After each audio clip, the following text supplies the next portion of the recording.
이렇게 투자를 했을 때 제일 큰 문제가 뭐냐면 초년 실패 리스크입니다. 막 직장 취직해서 사회생활 하면서 돈을 모아본다고 해서 조금 모은 돈을 갖고 어떤 주식 샀는데 덜컥 빠져버리면 이게 트라우마가 생겨요. 제가 그렇습니다, 여러분. 안녕하세요. 28년생 이코노미스트 홍춘욱입니다. 최근 들어서서 여러 2030 세대분들까지도 제가 질문을 좀 받아드리고 있는데, 최근에는 3040 세대 질문을 너무 많이 받은 것 같아서 오늘은 MZ 세대, 밀레니얼 앤드 제너레이션 G, Gen Z 세대들이 할 수 있는 질문이 하나 들어왔기에 이렇게 소개를 하게 됐습니다.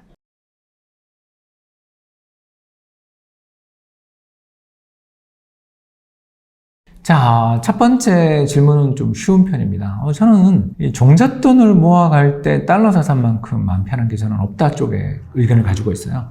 왜 그러냐면 이 두 가지 장점이 있습니다. 첫 번째 장점이 뭐냐면 우리나라 주식이나 뭐 예를 들어서 부동산에 투자를 하기는 종잣돈 참 어렵습니다만 아무튼 이렇게 투자를 했을 때 제일 큰 문제가 뭐냐면 초년 실패 리스크입니다.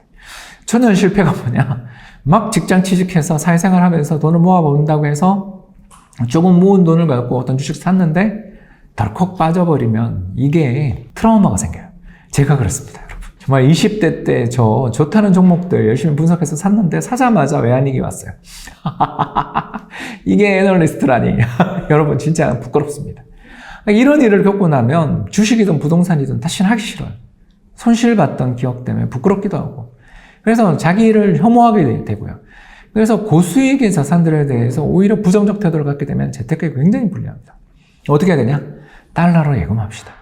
외화 예금도 좋고요. 또 외화 예금의 수수료, 특히 환전 수수료가 부담이 되시는 분들은 미국 달러 선물 ETF 또는 미국 국채 선물 ETF 같은 데다가 투자를 해서 갖고 있다가 꾸준히 모아나가는 거죠. 모아나가다가 2008년, 2015년, 2018년, 2020년처럼 환율 급등하고 주가 폭락하는 시기에 환차익이 발생해져요. 그러니까 나는 투자를 해서 큰 이익을 받잖아요. 그러면 그 돈을 우리나라 원화자산에다가 잠깐 환율 급등했을 때마다 원화자산으로 옮겼다가 다시 달러가 환율이 떨어지면 달러에 대한 원화 환율이 떨어지면 다시 외화예금 가입하는 이 전략을 한번 써보면 어떠냐라는 거죠. 그 다음 그림이 이건데요. 이거는 뭐 말 그대로 그냥 금리를 1% 정도로밖에 운용을 못하는 현실에서 매년 1,500만 원, 상당히 많이 저축하는 거죠. 매월 거의 1,200만 원 정도 이상을 저축하는 분입니다. 120만 원 이상을 저축하는 분입니다. 이런 분들이 있다고 가정하자는 거죠. 그리고 이분이 꾸준히 저축을 해봐야 저 빨간 산에 나오는 것처럼 그냥 계속 원금만 불어날 뿐 이자 소득은 거의 없다는 걸 금방 알 수 있죠. 반대로 지금 저 회색 선은 뭐냐면 아까 제가 말씀드린 5년에 한 번 오는 환율 급등 국면에 달러를 들고 있다가 원화로 환전했다가 다시 환율이 제자리를 찾아가면 다시 달러 예금 가입하는 식으로 어디 특별하게 주식이나 부동산 안 하고 그냥 현금만 들고 있어도 저 회색 선이 나온다라는 거죠. 그러니까 물론 이제 점점 자산이 불어나다 보면 환차익 본 것 중에서 일부를 주식이나 부동산에 사서 이거는 내가 이익 본 걸로 산 거니까 요거는 좀 수익이 부진해도 난 견딜 수 있어. 그러니까 이런 마음의 장치를 견딜 수가 있죠. 그래서 종잣돈, 시드머니를 만들 때에는 달러 예금이나 달러 선물 ETF나 또는 미 국채 선물 ETF 같은 달러 자산에 투자를 하는 게 좋고요. 특히 초보자일수록 환전에 대한 비용 때문에 잘 꺼내 쓰지 않게 되잖아요. 그죠? 손이 잘 안 나갑니다. 이런 좋은 점도 있기 때문에 일단 너무 무서워하지 마시고 외화 예금 가입부터 시작해서 이런 상품들을 알아보시면 참 좋을 것 같습니다. 그 다음 질문에 대해서 말씀을 드리자면 최근에 금리가 너무 낮아서 스노우볼, 이렇게 복리처럼 눈덩이처럼 굴러가는 게 스노우볼인데 이거 굉장히 어렵습니다. 다음 그림 한번 보실까요? 다음 그림은 자산의 수익률별 자신의 자산이 2배가 되는데 걸리는 시간입니다. 자, 2% 봐주십시오. 지금 정부 정책금리 0.75니까 2%도 되게 높은 금리죠. 몇 년 걸리냐? 복리로 투자해도 36년 걸린다. 근데 이제 6% 정도가 되면 얼마나 걸리죠? 12년에 더블이 됩니다. 자, 이걸 보면 우리 한 가지 알 수 있어요. 젊은 분들일수록 젊어서는 어떻게 된다? 너무 안정적인 자산, 절대 이건 깨먹지 않는 자산이라는 말을 혀놓게 만든다. 조금 리스크를 무릅써야 된다. 그럼 어떻게 해야 되냐? 자, 달러 자산 샀다. 이걸로 끝나는 게 아니죠, 그죠? 그냥 외화예금 가입했다 이걸로만 끝내지 말고 좀 쌓이면 어디다 투자를 해야 된다. 주식에도 이제 좀 해야 된다.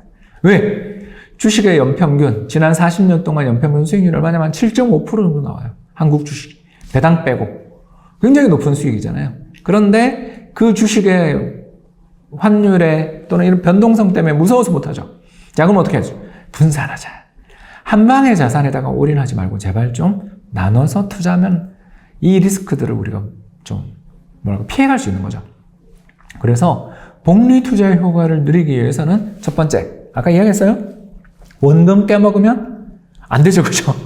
수익도 안 나는데 원금 깨먹으면 무슨 스노우볼이 돼요, 그죠? 두 번째가 뭐죠? 확률적 사고를 해야 된다. 무조건 안전한 자산을 찾다가는 36년 걸려서 더블 난다. 그거 정말 기다리기 힘들고 중간에 포기할 가능성이 너무 높죠. 최대한 안정을 추구하되 대신 몇 년에 한 번 정도는 마이너스 날 수 있지만 이 정도의 성과를 보장해주는 또는 이 정도의 성과를 기대해 볼 수 있는 그런 자산 배분을 해보자. 제가 많이 추천하는 거 전에 한번 이야기 들었죠. 예. 달러 자산 살 때 미국 국채의 좀 한 절반 또 미국 달러 자산 중에서도 주식에도 한 절반 한다든가 리츠에 한번 해본다든가 하는 식으로 해서 자산이 쌓일 때마다 조금씩 다각화, 다변화를 해서 자산 배분해보는 식으로 추천드리고 싶습니다.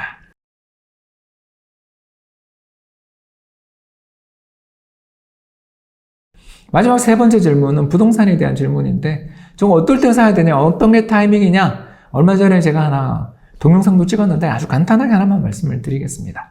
이게 뭐냐면 수도권에서의 우리나라 주택 가격 변화입니다. 와, 2014년 보니까 3억대였죠, 집값이. 그리고 전세가 얼마죠? 2억이에요. 1억 조금 더 있으면 갭 투자할 수 있었죠. 그쵸. 근데 지금 얼마죠? 갭이 얼마로 벌어졌죠? 전세 3억 5천인데 집값은 6억 넘었죠. 2억 5천 이상 필요하다.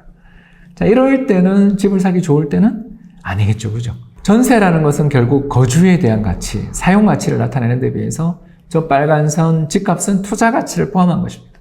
사람들이 어떻게 느끼고 있는 거죠? 지금 집값이 아주 계속 많이 오를 거라고 느끼고 전세보다 훨씬 비싼 값으로 집을 사고 있는 거죠.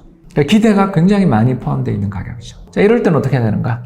저는 지금까지 집을 못 샀다면, 그리고 내가 저 집을 따라 사기에는 충분한 자산을 못 모았다면 스노우볼을 굴릴 수 있게끔 자산 배분해서 열심히 저축하고 또 환율이 급등하는 시기에 환차익을 실현해서 저평가된 자산들을 매입할 수 있는 능력을 기르는 거, 공부하는 거죠. 어떻게? 경매 공부부터 시작해서 어떤 집들이 앞으로 향후 미래가 밝은지에 대한 부동산에 대한 공부들을 이제 서서히 해나가는 게 좋지 않을까 생각됩니다. 결론적으로 이야기하자면 집값은 더 오를 수 있다. 왜? 모멘텀이 엄청 강하다. 가파르게 오르고 있다. 그리고 저 가파른 것은 향후 추가적인 주택가격 상승에 대한 기대 때문이다. 근데 현재 시드머니, 중잣돈이 부족한 상황에서 저걸 따라가서 사서 누리기에는 지금 현재 리스크들이 크다라고 생각될 때면 스노우볼 효과, 눈덩이처럼 자산을 불려나가면서 특히 달러 자산에 대한 비중들을 꽤 많이 가져감으로써 환율이 급등하고 주택시장이 어려움을 겪는 대표적인 시기가 2015년이겠죠. 그런 시기가 출현할 때 적절하게 환차익을 실현해 저평가된 자산을 매입할 수 있는 눈을 길렀으면 하는 바람을 가집니다. 지금까지 경청해 주셔서 대단히 감사합니다. 그러면은 이제 기본적으로 안정적으로 달러에 투자를 하고 거기서 나는 수익으로 스노우볼을 만든다면 조금 작지 않나. 그럴 때 조금 달러를다가 좀 더 줄이고 스노우볼 키우는데 집중해도 되는 나이 때는 혹시 어느 정도 생각하시나요? 일단 자산 배분에 특별한 나이는 없는 것 같아요. 그러나 자산 배분을 하기가 좀 편해지는 것들은 있는 것 같아요. 그래서 1,000만 원, 2,000만 원도 못 모았는데 그리고 그 자산 중에 일부를 내가 주식에 분산했는데 깨먹었다. 정말 하기 싫을 것 같아요. 저 같으면. 그렇죠. 그런데 업력이 좀 쌓이고 예를 들어서 한 3, 4년 이상 꾸준히 달러 자산을 매입하고 한번 환율이 급등할 때 적절하게 원화로 환전하기만 해도 환차익이 크게 벌어지고 축적된 돈들이 생기잖아요. 이런 식으로 한번 제 생각에는 환차익을 거두고 환율이 급등할 때 어떻게 투자의 성공을 거두게 되면 이제 투자에 좀 이렇게 멘탈이 강해지는 시점들이 오면 점점 더 위험 자산에 대한 비중을 늘리더라도 다음번 충격이 와도 버틸 힘들을 갖지 않을까라고 생각하는 것이죠. 그래서 투자의 초보자들에게는 달러 자산을 추천을 많이 한다면 이제 좀 업력이 쌓이고 특히 스노우볼이 어떤 것인지 야 이게 자산 배분의 효과구나라는 걸 느끼시고 난 다음부터는 점점 나이가 젊으신 분들은 아무래도 주식 비중을 좀 더 많이 반대로 저처럼 50대라면 주식 비중은 한 30% 정도로 이런 식으로 자산의 배분을 해나가면 스노우볼 효과는 누리면서 특히 불황이 올 때 너무 당황하지 않고 받지 않고 오히려 저가 매수, 리밸런싱 할 수 있는 그런 좀 멘탈을 갖게 되지 않을까 기대해 봅니다.